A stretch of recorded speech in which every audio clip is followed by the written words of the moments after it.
दोस्तों, ये गौतम बुद्ध की एक ऐसी कहानी है जो आपके दुखों को दूर कर सकती है। एक समय की बात है, एक सबल नाम का व्यक्ति अपने जीवन से बड़ा निराश था।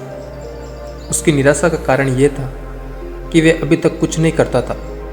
उसके घर वाले उसे दूसरों का उदाहरण देकर ताने मारते थे कि वे सब तो कामयाब हो गए और तो यही का यही है। जब भी वह कहीं बाहर जाता तो लोग उससे पूछते कि तुम क्या कर रहे हो, और उसे यह कहने में बहुत शर्म आती कि अभी वह कुछ नहीं कर रहा है, बल्कि कुछ करने की कोशिश कर रहा है। धीरे धीरे उसने लोगों से मुंह छुपाना शुरू कर दिया। उसका दुख इतना बड़ा था कि उसको लगता कि वह धरती पर बोझ है और उसके बस में कुछ भी करना नहीं है। वह कुछ कर ही नहीं सकता, तो वह जी कर क्या करेगा? उसे मर जाना चाहिए। वह अकेले में बैठकर रोता और भगवान को दोष देता। एक दिन उसने नगर में गुरु को देखा, जो दुख के ऊपर अपना प्रवचन दे रहे थे।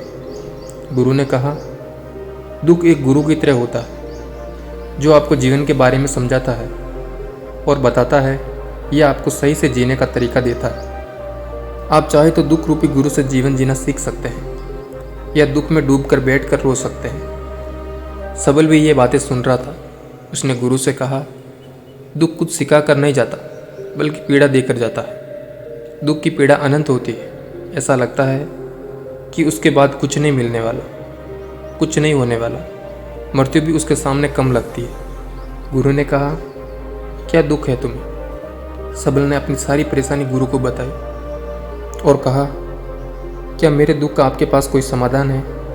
गुरु मुस्कुराए और गुरु ने कहा, जब तुम्हारे जीवन में असली दुख आए तब मेरे पास आना, मैं उसका समाधान अवश्य करूँगा।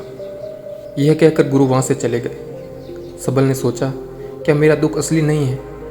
क्या यह दुख जो मैं झेल रहा हूँ दुख नहीं है? कोई भी मेरे दिल का दर्द नहीं समझता। घर वाले नहीं समझते तो गुरु क्या समझेंगे? अपने दुखों से परेशान होकर सबल ने एक निर्णय लिया कि वह कुछ करके दिखाएगा। उसने एक छोटा सा व्यापार आरंभ किया। उसे उसके व्यापार में सफलता नहीं मिल रही थी, पर उसके घर वाले बहुत खुश थे कि वह कुछ तो प्रयास कर रहा है। धीरे धीरे उसे सफलता मिलने लगी और फिर उसने रफ्तार पकड़ ली। वह 2 वर्ष के भीतर ही एक बड़ा व्यापारी बन गया। अब सबल के आसपास काफ़ी लोग थे जो उसे पसंद करते थे, जो उसकी चिंता करते थे, जो उसके कार्यों की सराहना करते थे, प्रशंसा करते थे। उसके माता पिता भी अपने बेटे की प्रशंसा करते थकते नहीं थे। उसके मित्रों की संख्या दिन ब दिन बढ़ती जा रही थी। वह बहुत खुश था।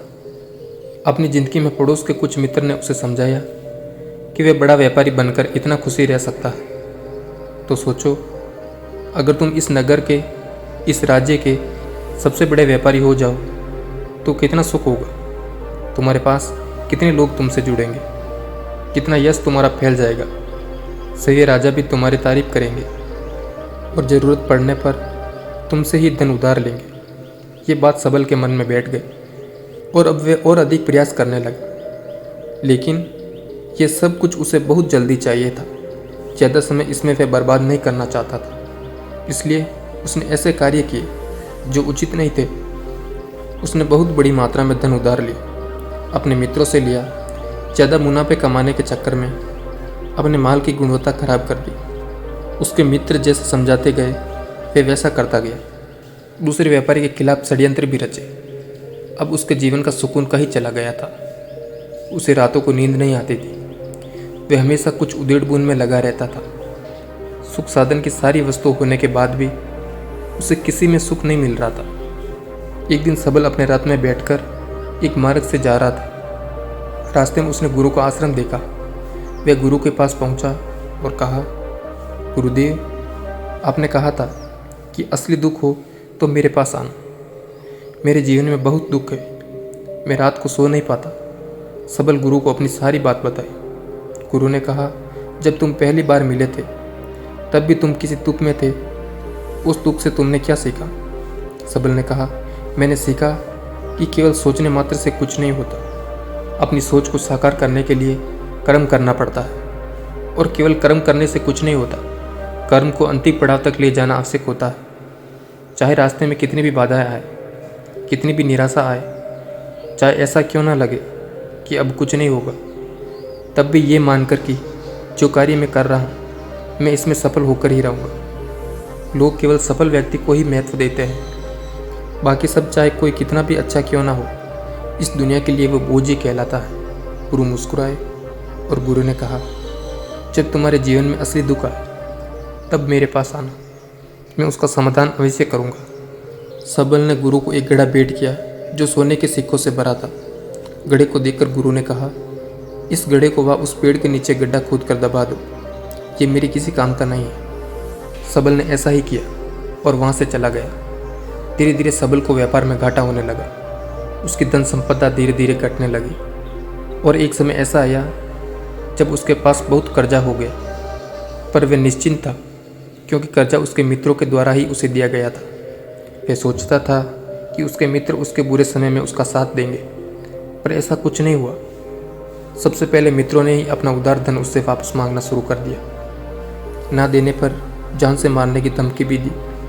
उसके शुभ चिंतक, उसके पहचानने वाले, उससे चाहने वाले सब उससे दूर हो गए। उसके पिता उसे उसकी गलतियों को गिनवाने लगे। उसकी सारी संपत्ति नीलाम हो गई। उसके पास कुछ नहीं बचा। उसने अपने पिता से सहायता मांगी। पिता ने कहा, मेरे पास ये थोड़ी सी संपत्ति है, अगर तुम्हें ये दे दूँ तो मैं तुम्हारी माँ को कहाँ रखूँगा। हमारा आखिरी सहारा यही संपत्ति है। उसके जीवन में बहुत गहरा दुख था। उसके आसपास कोई भी ऐसा नहीं था जो उसे संभाल सके। लोगों से मिले इस धोखे की वजह से वह टूट गया था। लगता था कि जीने का कोई मतलब नहीं है, मृत्यु ही एकमात्र सहारा है। वह मरने के लिए भी नदी की तरफ जा रहा था। तभी रास्ते में उसे याद आया कि गुरु ने कहा था कि जब उसके जीवन में असली दुख आए तो वे उनके पास आए और वे उसके दुख का समाधान करेंगे। सबल गुरु के पास गया और उसने गुरु को सारी बात बताई और कहा कि मेरे दुख का समाधान कीजिए। गुरु ने कहा, जब तुम्हारे जीवन में असली दुख आए तब मेरे पास आना, मैं उसका समाधान अवश्य करूँगा। सबल ने कहा, असली दुख क्या होता है गुरुदेव? क्या अब जो मेरे जीवन में घट रहा है वह दुख नहीं है? गुरु ने कहा, पहले ये बताओ कि तुमने अपने इस दुख से क्या सीखा। सबल ने कहा, जो लोग तुम्हारी तरक्की के साथ, तुम्हारी सफलता के साथ तुम्हारे साथ साथ आए वे तुम्हें धोखा देंगे, क्योंकि तुम्हारे बुरे समय में वे तुम्हारे साथ नहीं रहेंगे बल्कि तुम्हारा फ़ायदा उठाएंगे। भरोसा केवल उन्हीं लोगों पर करना चाहिए जो तुम्हारे बुरे समय में, असफलता के समय में तुम्हारे साथ खड़े रहे। और ऐसे लोग बहुत कम ही देखने को मिलते हैं। जिन्हें मिलते हैं उन्हें हमेशा उनकी कद्र करनी चाहिए। कभी किसी के खिलाफ षड्यंत्र नहीं रचना चाहिए। ईमानदारी और धैर्य के साथ काम करना चाहिए, लालच नहीं करना चाहिए। गुरु ने पेड़ के नीचे गड्ढा खोदकर गड्ढा निकाला जिसमें सोने के सिक्के भरे थे और वे गड्ढा सबल को दे दिया और कहा, जब असली दुख हो तभी आना। सबल ने गुरु को प्रणाम किया, धन्यवाद दिया और वह गड्ढा लेकर चला गया। उस धन से उसने दोबारा व्यापार शुरू किया और अब वह छोटा सा व्यापारी बनकर ही खुश था और ईमानदारी से काम करते करते वे एक बड़ा व्यापारी भी बन गया। हालांकि उसके पास अब कुछ समय लगा, लेकिन अब वह खुश था। उसका जीवन खुशियों से भरा था। लेकिन आप कितने ही अच्छे हैं, कितना ही अच्छा काम करते हो, दान करते हो, पुण्य करते हो, लोगों की मदद करते हो, जीवन में दुख सबके आता है। तो सबल के जीवन में भी दुख आया। उसके माता पिता की मृत्यु हो गई। वे दोनों एक ही दिन मृत्यु को प्राप्त हो गए। सबल अपने माता पिता से बहुत प्रेम करता था, इसलिए उसे बहुत गहरा आघात लगा। वे उन्हें शमशान ले गया। वहाँ पर उनकी अंतिम क्रिया की। सबल ने उन्हें चिता में जलते हुए देखा। उसका मन बेचैन हो गया। उसके मन में हजारों सवाल खड़े हो गए। वह घर वापस आया तो उसने अपने माता पिता की संपत्ति को देखा जिसके लिए हमेशा लड़ते रहते थे। आज वे लावारिस पड़ी थी। उसकी देखरेख करने वाले, उसके लिए लड़ने वाले चले गए थे। उसके पिता ने जो भी इकट्ठा किया था सब यही रखा था। एक दिन पहले तक भी वे अपनी संपत्ति के लिए किसी से भी लड़ने के लिए तैयार थे, पर आज नहीं। उसका मन बहुत बेचैन हो रहा था। लग रहा था जैसे कुछ खाली है, कुछ अकेलापन है, कुछ डर है, कुछ है जो समझ नहीं आ रहा। इसलिए वे गुरु के पास पहुंचा। गुरु ने सबल को देखते ही कहा, क्या कोई दुख है?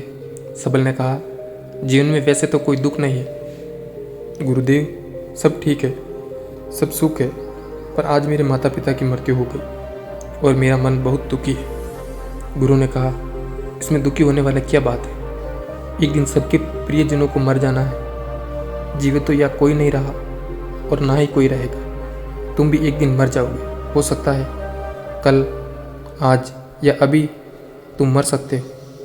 सबल ने कहा, गुरुदेव आप ये क्या कह रहे हैं? मैं भी मर जाऊंगा, पर अभी तो मैं जवान हूँ। गुरु ने कहा, इस प्यारे से भ्रम में तो सब जीते हैं कि मृत्यु बूढ़ों को आती है, जबकि उनके सामने ही जवान मर जाते हैं, बच्चे मर जाते हैं।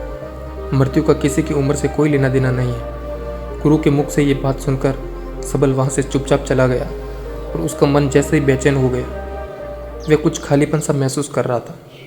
दिन रात वह अपने बारे में सोचता रहता कि वह क्या कर रहा है, वह क्या है, क्यों है, कैसे है, हम क्या हैं, हम करने क्या आए हैं? क्या बस चीज़ों का उपभोग करना है और मर जाना है? उसे कोई जवाब नहीं मिल रहा था और उसका दुख बढ़ता ही जा रहा था। कुछ दिन बाद वह वापस गुरु के पास पहुंचा और गुरु को सारी बात बताई। गुरु मुस्कुराए और गुरु ने कहा, आज पहली बार तुम्हारे जीवन में असली दुख उत्पन्न हुआ है। वास्तव में यही है जो दुख कहलाने लायक है कि हमें नहीं पता कि हम क्या कर रहे हैं, क्यों हैं, कैसे है, कौन है हम और हमें क्या करना है। सबल ने कहा, गुरुदेव मेरे दुख का समाधान कीजिए। गुरु ने कहा, हम सब अपने जीवन पर क्या इकट्ठा करते रहते हैं। सबल ने कहा, गुरुदेव सभी लोग धन संपत्ति, मान सम्मान, प्रेम, परिवार, मित्र, शत्रु, पद, प्रतिष्ठा इकट्ठा करते रहते हैं। गुरु ने कहा, क्या इनमें से कुछ भी इकट्ठा करके हम अपने साथ ले जा सकते हैं? सबल ने कहा, नहीं गुरुदेव, इनमें से कुछ भी साथ नहीं जाता। मेरे माता पिता के साथ भी कुछ नहीं गया, सब तो यही छूट गया। गुरु ने कहा, ध्यान से समझना, इस दुनिया में जिसे हमें इकट्ठा करना है उसे हम कभी इकट्ठा करते ही नहीं। सभी चीज़ों को देखते हैं लेकिन उसे देखते ही नहीं जिसे हमें इकट्ठा करना है, वह है हम खुद। हमें इस दुनिया में अपने आप को इकट्ठा करना है ताकि जब हमारी मृत्यु हो तब हम एक हो सकें और अपने आप को पहचान सकें। हम बटे हुए हैं प्रेम में, नफरत में, क्रोध में, क्रूरता में, धन संपत्ति में, पद में, प्रतिष्ठा में, सम्मान में, पहचान में, धर्म में, जाति में, दूसरों को लुटाने में और ऐसे ही हजारों लाखों छाँव में, वासनाओं में हम बटे पड़े हैं। हम टुकड़ों में जीवन जी रहे हैं। हमारी चेतना कभी एक नहीं हो पाती। हमारी ऊर्जा शक्ति बिखर गई है, इसलिए हमारे पास इतना भी समय नहीं है या इतनी भी शक्ति नहीं है कि हम मुड़कर अपनी ओर देख सकें। वास्तव में लोग जिंदगी भर जिन्हें दुख कहकर चिल्लाते रहते हैं और उनका समाधान खोजते रहते हैं, उन्हें उनका समाधान कभी मिलेगा ही नहीं, क्योंकि जिन्हें वे दुख कहते हैं वे दुख है ही नहीं। इसलिए यह किसी को कभी उनके दुख का समाधान नहीं मिलता। वे बस एक परिस्थिति से छूटकर दूसरी परिस्थिति में फंस जाते हैं। जैसे वे पहली समस्या से रो पड़ते हैं वैसे ही वे दूसरी समस्या में भी रो पड़ते हैं। हमेशा ही एक ही समाधान नजर आता है, वह है मृत्यु, पर वह भी कोई समाधान नहीं है। इसलिए इन सब का अगर परम समाधान चाहिए तो आप अपने आप को इकट्ठा करो, अपनी ऊर्जा को इस संसार से वापस खींचो, उसे एकत्रित करो, अपने ऊपर ध्यान दो, अपने पर ध्यान लगाओ। मृत्यु से पहले अपने आप को पहचान लो, ऐसे ही बिखरे हुए मत चले जाना। सबल ने कहा, तो क्या गुरुदेव हमें ये संसार छोड़ देना चाहिए, अपनी इच्छाओं को मार देना चाहिए, धन संपत्ति इकट्ठा नहीं करनी चाहिए, क्या हमें यहाँ किसी से प्रेम नहीं करना चाहिए? गुरु ने कहा, तुमसे इच्छा, कामनाएं और वासना ऐसे ही निकलती है जैसे पहाड़ से कोई पत्थर गिर रहा हो जिस पर पहाड़ का कोई नियंत्रण नहीं है सिवाय देखने के। जब तुम एकत्रित हो जाते हो तब जो भी तुम करते हो सब नियंत्रण में रहता है, तब इच्छा भी तुम्हारी इच्छा से निकलती है। सबल ने कहा, गुरुदेव आपने मेरे सच्चे दुख का निवारण कर दिया, आपका बहुत धन्यवाद। अब मैं अपने आप को एकत्रित करूँगा। गुरुदेव मानव शरीर में बहुत ऊर्जा है, बहुत शक्ति है, पर यह बेकार ही चीज़ों में बट रही है, व्यर्थ की चीज़ों में लगी रहती है। ये ऐसे ही जैसे एक शक्तिशाली मशीन किसी बच्चे के हाथ में। जैसे आपने कभी देखा होगा, बच्चे कभी बाइक पर या कार पर बैठकर उसे चलाने का नाटक करते हैं। इसकी सही शक्ति का इस्तेमाल तो हम कभी कर ही नहीं पाते। खुद को एकत्रित करने का मतलब ये नहीं होता कि हम संसार को छोड़ दें, सन्यासी हो जाए या झोला उठाकर कहीं चले जाए या अपने लिए या अपने बच्चों के लिए संपत्ति ना इकट्ठा करें। ऐसा बिल्कुल भी नहीं। ये सब भी करना चाहिए, लेकिन अपने आप को भी समय देना चाहिए। Thank you for watching.